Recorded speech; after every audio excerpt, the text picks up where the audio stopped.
Binigyan nga ng Coke Zero na. Okay pa. Wait lang po ah. Oo.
I'm sorry.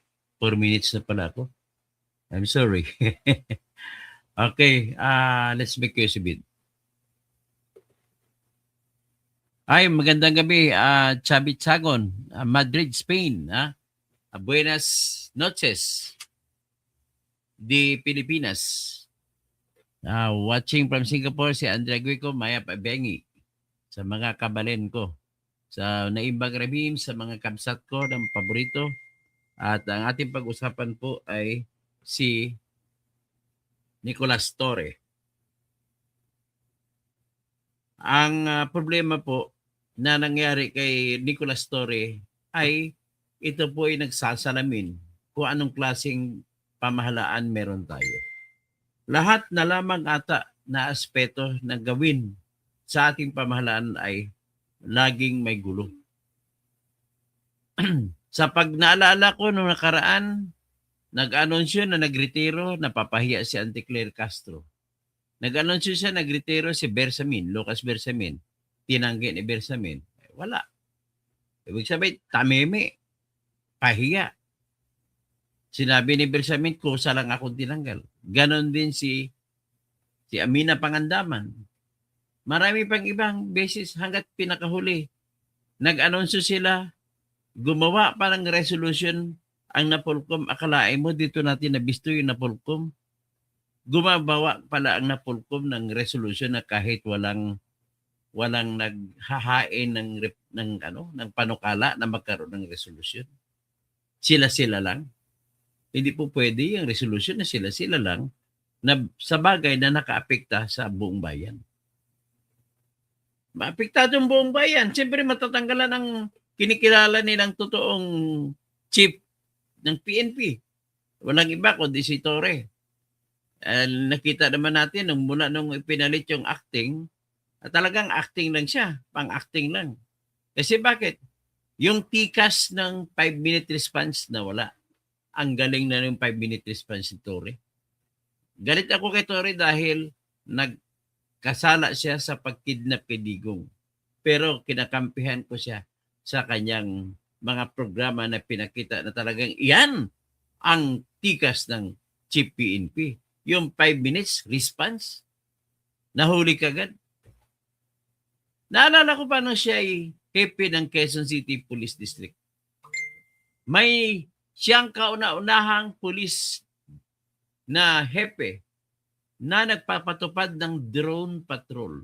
Maraming mga patrol ng Quezon City Police na drone at nag-operate ang mga keyboard warriors ng PNP sa Quezon City Police.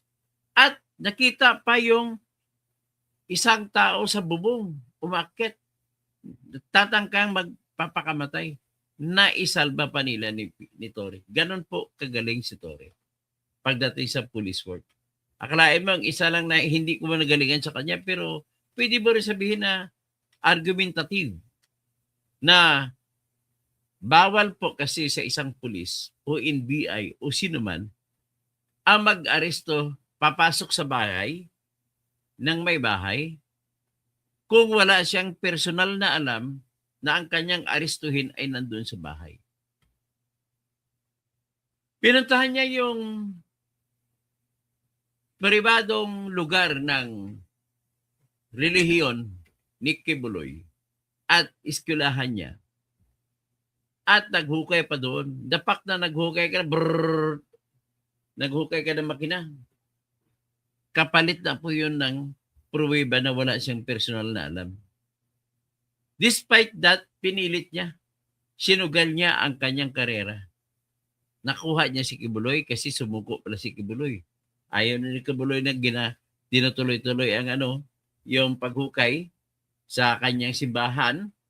So, yun na ang kinatatakutan ni Kibuloy. Bakit lumitaw si Kibuloy sumuko? Tapos niyan, inaresto niya rin si Duterte. Lahat po ng ginagawa ni Bongbong Marcos ay walang klaro. Walang klaro dahil walang warrant of arrest ang pag-aresto kay Duterte. Ang warrant of arrest na binabasihan nila ay yung warrant of arrest galing sa ICC na kung titingnan mo sa batas natin, dito naman mali yung Office of Solicitor General na pwede raw arestuhin. Mali ka, Attorney Arlene Berberabi. Pagka ganun, delikado ang bayan natin. Basta kaaway ka na ng presidente, pwedeng gagawin nila mag-aresto na walang basihan. May tinatawag na arrest without warrant. Yun naman sitwasyon na kung huli sakto.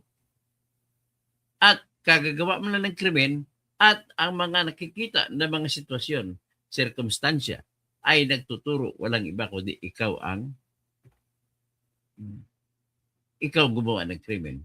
Sa sitwasyon na yan, para maintindihan ninyo, ay na pulis ka, dumaan ka sa bahay, may narinig ka, PAM! Putok! Pulis ka, hindi mo alam ang lahat ng, hindi mo naman masasabi na ang putok na yun ay illegal. Kasi, pwede namang mangyari na nasa legal na mangyari. Halimbawa, self-defense, nagpaputok. Pero ikaw, police patrol, dumaan ka na sa bahay na kung saan ang galing ang putok, may nakita ka na may lumabas na may dalang baril. Arestuhin mo, hindi. Kung ako police officer, arestuhin ko. Sapagkat may narinig akong putok, wala ako nakita ang tao na nahuli ko sa akto na gumawa ng krimen, pero may putok, tapos may lumabas, may dalang baril, pwede ko siya arestuhin for the purpose of arrest. At diyan naman, meron ako ngayon right to inquire. Ano ba yan? You are hereby arrested. I am informing you that you have the right to remain silent. You have the right to an attorney. And you can call if you want to. I will give you my cellular phone. Ganun lang. Yan ang pag-aresto na kahit walang warrant ay pwede. Kasi nga, meron pagkadahilan sa police operation. Actual yan on the ground. Walang judge, hindi natin alam kung ano sitwasyon. So yan ang sitwasyon na hindi mo nga nahuli sa akto na may ginawang krimen kasi ang pagpaputok pa lang ng baril ay krimen na kung walang kahit na may lisensya ka pa sa baril mo. Kaya pwede ko nasulihin at doon na lang ako mag-inquire pagdating sa police station. Yan ang sinasabi na classic na linya ng mga pulis sa presinto ko na magpaliwanag. Oh. Ngayon, dito kay Duterte, hinuli mo, klaro na hindi klaro. Klaro na hindi klaro ang inyong dahilan. With that situation na hindi mo pala alam kung ano talaga, dapat pumunta kayo sa korte. Pinresenta dapat ni Tory sa korte, si Duterte. Hinuli po namin, ang paniwala namin ay pwede ang manghuli kada meron kaming ICC warrant of arrest. Pero hindi namin inaako ang lahat ng responsibility. Gusto namin humingi at sumangguni humingi ng gabay sa korte. Doon pa lang dapat sana ganun ginawa. Well, ito naman, sa sitwasyon ito na siya naman ngayon ang tinanggal, pero mo nag-anunsyo pa si Anticlair Castro na nag-optional retirement. Hindi naman pala totoo. Attorney Claire Castro, napahiya ka na nga kay Bersamin, dagdagan naman pahiya mo ngayon. Kung ako sa iyo, mag-resign na lang ako. Ginagawa lamang ako ng panakip butas. Di ba? Parang ano na eh. Parang hindi mo ata. Alam mo yung kata, panakip butas na lang ako. Claire Castro, panakip butas. So, ito po ang problema. Hindi tinatahasang sinasabi ni Nicolas Torre na hindi siya nagretiro. Ang sitwasyon niya, hindi po rason na nilagay niyo ko sa MMDB ng chairman na automatic na nag-retire ako. Hindi po. Kasi ilang beses na po rin nangyari. Sa nakaraan, maraming general, maraming colonel ang nilagay sa MMDA pero hindi pa rin sila tinuturing na nag-retire sa PNP. Marami. Detailed service. Ang sweldo isa lang. Hindi naman siya kumukuha ng sweldo sa MMDA. Detailed ka lang. Parang inasay, o diyan ka muna. Kasi si Nartates mo na gawin naming happy. Ganon ang ibig sabihin nun. Kaya, ang problema lang ninyo, matalinong tao to si Nicolas Torre. Graduate ito ng salutatorian sa kanyang batch sa aming school, sa Coronadal National Comprehensive High School. Yung kanyang valedictorian dyan, si attorney, CPA lawyer, Fidel Valdez Jr., na inaanak naman ng aking nanay. Si Fidel Clemente Valdez Jr. Yan. Yan ang kanyang mga kabat sa Coronadal National Comprehensive High School. Ako graduate KN, CHS, mga batang KN kami. Kung tawagin pa niyang kapatid ko na namatay, na si Arlene, batang KN. Yan po. Ang kalaban na namin ng batang Notre Dame. Pero siyempre magkaisa lang kami galing sa bayan ng Coronadal. Sinasabi ko lang na hindi nyo po maituturing na ganito lang kasimple ang gobyerno mo, Marcos. Let us make it clear. Lahat ng polisiya mo, gawin mong klaro. Gawin mong klaro, kagaya niyan, sumunod ka ng klaro din sa batas. Nagsabi na nga si Justice Hernando ng Supreme Court na hindi pwedeng magiging constitutional ang unprogrammed appropriations. Pinayagan mo pa rin. So, sapat na lamang, sa totoo lang tama yung abogado ni Lisa Marcos para magsampa ng impeachment complaint laban kay PBBM at ang isa sa mga dahilan ay yung pagpirma sa unprogrammed appropriations. Bawal sa batas. Ganon din ginawa na dahilan ng mga Makabayan Bloc. At saka ganon din ginawa ng mga grupo ni Atty. Respicio. So, ibig sabihin po, hindi mo na pwede masasabi na policy statement mo lang yun or policy action mo lang yun. Katatapos lang ng decision sa PhilHealth, na kung saan sumulat si Justice Hernando na null and void ang unprogrammed appropriation. Kaya, with your respect, I disagree with you, Attorney Domingo Cayusa, the former president of the IBP. Mali po yun para sabihin mo na hindi impeachable. Loss of public trust yun. So, ngayon kay Nicolas Torre, nagsabi na siya na hindi, ay sabi, magalang pa rin siya. Binibigay ko na lang yan sa mga boss ko kung anong mangyari. Klaro-klaro lang. Yan ang puntos ng message ni Nicolas Torre. Let us make it clear. Ganun lang sinasabi niya. Kaya ito si Nartates, atat na atat, pahiya ka na tuloy Nartates. Unang-una, nakita naman natin ang performance ni Nartates. Wala. Ngingi. Ang layo ng performance mo kumpara sa performance ni General Torre. Si General Torre mayroong tinatag na 5-minute response. Ang bilis. Ikaw wala. Kaya napansin ko maraming krimen ngayon na nangyari. May mga namatay, mga binaril. Saan ka makakita ang pulis na binaril, kapwa pulis. Yun ang nakita ko dyan. Na pagkakabali sa pamahala mo, Mr. Nartates. Akalain mo, saan ba yung pulis? Binaril yung kasama niyang mga pulis dahil naman sa babae. Grabe naman yan. Para naman yung mga... Ano bang training ng pulis ngayon? Bakit ganon? Madali nakapasa ba sa neuro?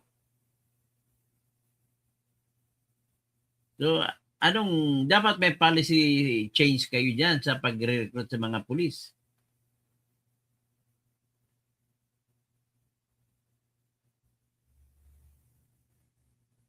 Hindi ko makita yun.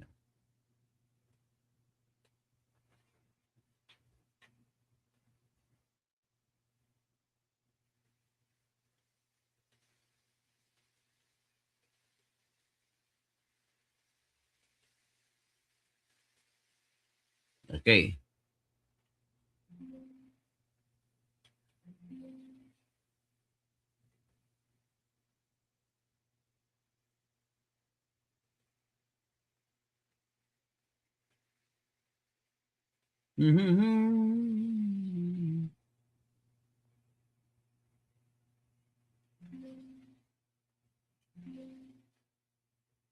Sige, mamaya na yan. Unahin muna natin itong mga salita ni Torre.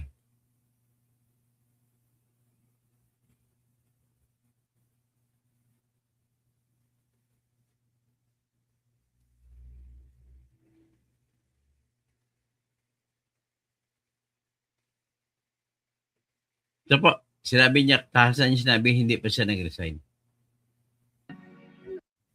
Wala raw pinipirmahang retirement papers si dating PNP Chief Nicolas Torre III. Base sa General Order ng NAPOLCOM, National Police Commission. Yan lang. Ulitin natin.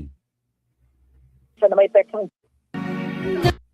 wala raw pinipirmahang retirement papers si dating PNP Chief Nicolas Torre III. Base sa General Order ng NAPOLCOM, National Police Commission na may teksang January 19, naging epektibo ang option of retirement ni Torre noong December 26, 2025. Agosto noong nakaraang taon, inalis sa serbisyo si Torre bilang PNP Chief at ngayon nagsisilbi bilang General Manager ng MMDA o Metro Manila Development Authority.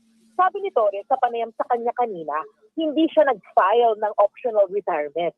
Ikaklaro raw muna niya at kakausapin ng kanyang mga boss na hindi niya tinukoy kung sino-sino. Titignan daw niya kung anong nangyari. Hihintayin din daw niya ang utos ng Pangulo patungkol dito. Nang tanungin kung sinasabihan ba siyang magretiro na sa pagkapulis, ang sagot ni Torre, privileged communication. Hindi daw ito ang unang pagkakataon na may aktibong opisyal ng PNP na nagtatrabaho sa ibang ahensya ng gobyerno. Narito ang pahayag ni MMDA General Manager Nicolas Torre III. I'm going to clear it up with my organization. Wala kasi akong pinipirmahang application eh. Hindi naman first time yan na ang isang pulis ay nagtrabaho sa ibang agencies eh. Because it is upon the option of the President to to deploy people in accordance to the needs as he sees it. Sinusubukan namin kunin ang pahayag ng NAPOLCOM pero ayaw na raw munang magkomento ni NAPOLCOM Vice Chairperson and Executive Officer Attorney Rafael Calinisan. Wala raw pinipirmahang retirement papers si dating PNP Chief Nicolas Torre III. Bakit sa general order ng NAPOLCOM So yan ay klarong-klaro na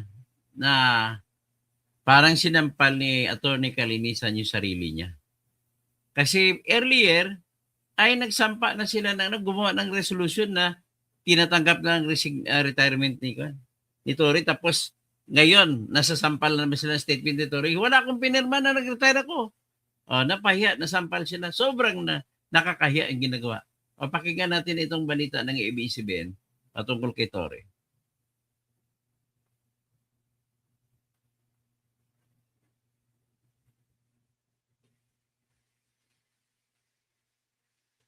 Yan. Chief at kasalukuyang MMDA General Manager Nicolas Torre III na hindi siya nag-a-apply ng optional retirement gaya ng naibalitang tinanggap ng kanyang pagre-retiro sa pambansang pulisya. Sinabi po ni Torre sa panayam ng DZMM Teleradio na sa media na lamang niya nalaman na may order na sa kanyang pagre-retiro. Anya hindi rin niya alam kung tunay ang naturang utos dahil hindi anya ito pinadala sa kanya ng personal. Sa isa pang panayam, sinabi niyang makikipag-usap siya sa kanyang mga boss para linawin ito. Iginiit naman ni Interior Secretary John Vic Remulla na hindi pwedeng may dalawang hawak na posisyon ng isang kawani ng gobyerno, kabilang narito ang mga pulis gaya ni Torre. Balik ka dyan, John Vic. Yung bulol na to si John Vic, magsalita. Hindi mo inalam, pati si Benmar Huerto, mali po kayo. May tinatawag po ang detail work. Marami na pong mga pulis ang inassign sa MMDA. Hindi mo kailangan mag-resign sa pagkapulis kung tatanggapin mo yung trabaho sa MMDA. Ang trabaho nila dyan ay bilang detailed lamang sila. Okay? Ganun ang explanation. Kaya ang explanation ni Torre, maraming beses na nangyari, ang kanilang mga pulis sa PNP, mga colonel, nilalagay dyan sa MMDA, tapos babalik sa pulis. At wala silang tinatanggap na sweldo mula sa MMDA. Nagtrabaho sa MMDA, pero sweldo nila sa PNP pa rin nanggagaling. Ganon lamang po. Pakinggan natin ito, this time si Madam Claire, Auntie Claire. Ayon naman kay Palace Press Officer Claire Castro, nakausap na niya si Torre at tinanggap na nito ang paglilipat sa kanyang 4-star rank kay Acting PNP Chief Jose Melencio Nartates. Napahiya ka na naman dyan, Claire. Hindi totoo nangyari ang nakausap mo. Bakit? Tahasang sinabi ni Nicolas Torre na hindi nangyari yan. Dagdag ni Castro, alam ni Torre ang mga pangyayari sa kanyang retirement nang tanggapin ang bagong pwesto sa Hindi ka ganun ibig sabihin. Ang abogada ka nga eh. Kung abogada ka, dapat alam mo yan ang ibig sabihin ng implikasyon yan. Pag abogado ka, dapat alam mo yan na may tinatawag na detailed work, detailed job. Hindi ibig sabihin na kailangan mo ba mag-resign sa PNP para magtrabaho sa MMDA. Gets mo? Gets mo na, Benmar Huerte?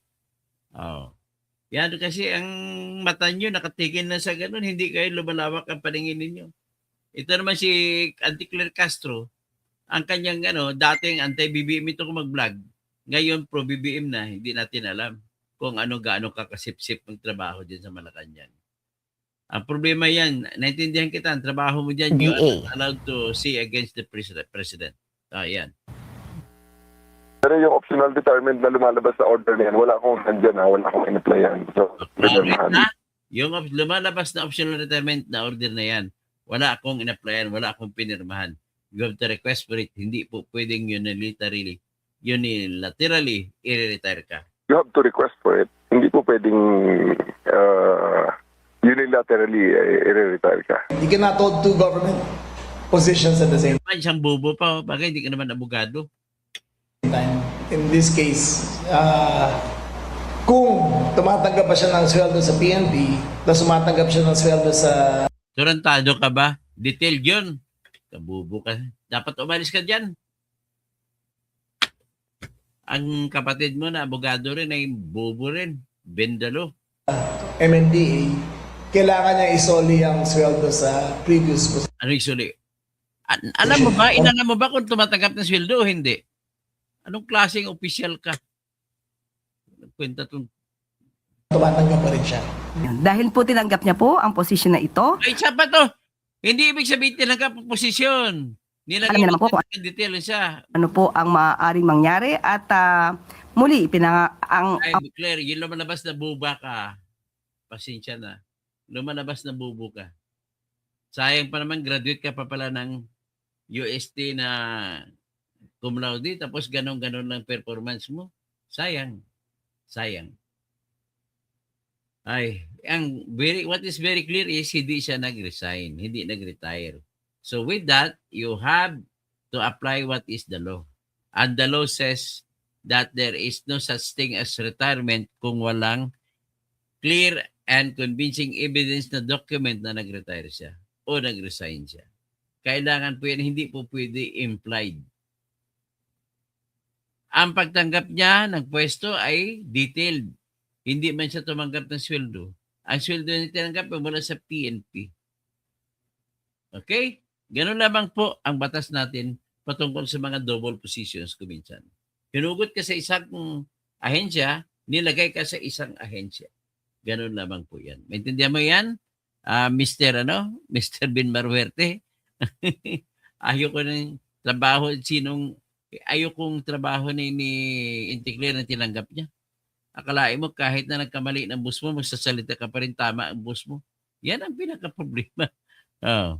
Sabi naman ni Socorro Trumpeta, prime good na ako, gina-check, pirmi na ko na-check ang imong vlogs kay naa kay matunan. Oy, dagang salamat, Socorro. Ben Marwerte at least tandaan mo yan, hindi lahat ng appointment ng pagtatanggap ng appointment ay ibig sabihin inabandona mo na yung kabilang opisina mo. Salamat po sa pagpanalangin mo sa akin na panatili na may balik ang lisensya ko, Miss Ma'am Socorro Trumpeta. Hiji Ihrem Bulat, mabuti pa at nag-research din kayo sa ginawa ni Tory sa KOJC. Matagal ko na pong sinabi yan. Hindi ka ata nakikinig sa vlog ko noon.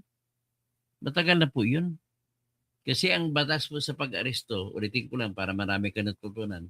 Kung pulis ka man, makinig kayo mga pulis na nakikinig sa akin, hindi basta-basta may warrant o arrest ka, pwede ka nang pumasok sa isang lugar. Ang pagpasok sa isang lugar, kailangan mo kumuha ka ng warrant, search warrant. At pag kumuha ka sa korte ng search warrant, patunayan mo na alam mo lahat ang mga binabanggit mo na kailanganin mo pumunta doon. Alamin mo lahat, ay patunayan mo sa korte na personal knowledge mo ang mga knowledge na nakuha mo na binibigay sa korte ngayon para humingi ka ng tinatag na search warrant. At kung hindi yung patunayan, goodbye. At kung may warrant to arrest ka, warrant lang yan para arrest. It is not a warrant to search. Okay? Kaya nga magkaroon lamang ng search kung nauna ang arrest. Kaya nga may tinatawag kami exception to the rule. Search incidental to the arrest. Ibig sabihin, pag walang arrest, hindi ka pwede mag-search. Tandaan nyo yan. Alhamdulillah, no? Amel Mutib, Masala, Doc, Attorney Engineer Totsky, cleaning this country is not a clean work. Okay na, mag-statement mo. Gary Bilara, Tore, nahadlock ka lang sa imong kabaong magpanghimo sa QGC. Okay. So, Ben Marwerte, bawal, hindi po dalawang sweldo. Wala pong dalang sweldo. At hindi naman ibig sabihin na pumasok ko sa MNDA, nagdalawang sweldo ka na, Binman. Hindi po ganon. Ang sweldo niya sa PNPA pa rin. Yung sa kan, nagtrabaho lang siya bilang inassign dyan. So, cut to. General pa rin naman si Torre, kaya nga, kung may manager, ay kailang walang kwentang general manager. Romel Bengson, Naim Pagarabi, Ben Marwerte, MMDA ba siya? Pulis din? Opo, marami pong mga pulis na MMDA. Dapat mag-resign na yan, dalawa Remulla at Nartatis. Dapat sila mag-resign, hindi si Torre. Tama ka, Jagger Yarte. So, Romeo, Lerson Bing, magandang gabi. Sino pa? Jagger Yarte, Love TV Patrol, hindi na ex-party. Love TV Patrol, si Bakli Marivic, hello. Kakto. Panggigipit ang ginagawa ni BBM. Yan ang gobyerno ng BBM, pandidikit lagi.